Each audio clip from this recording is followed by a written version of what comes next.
Direktur Jenderal Imigrasi Kementerian Hukum dan HAM, Silmi Karim mengatakan bahwa pihaknya berkomitmen untuk melakukan deteksi dini agar Indonesia tidak dijadikan sebagai destinasi atau tempat pelarian para pelaku kejahatan maupun daftar pencarian orang DPO dari negara lain.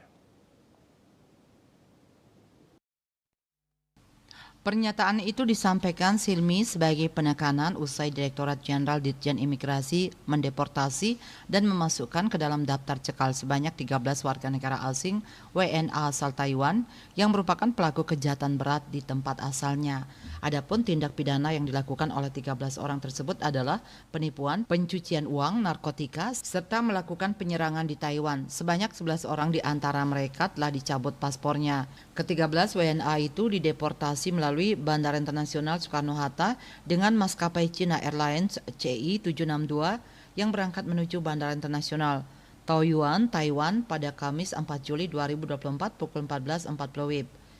Silmi menjelaskan setelah dilakukan pemeriksaan mendalam oleh petugas imigrasi, ke-13 WNA tersebut ternyata adalah pelaku kejahatan berat di Taiwan.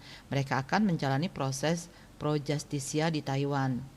Ia menambahkan Ditjen Imigrasi menyerahkan sejumlah barang bukti kepada pemerintah asal negara pelaku kejahatan tersebut.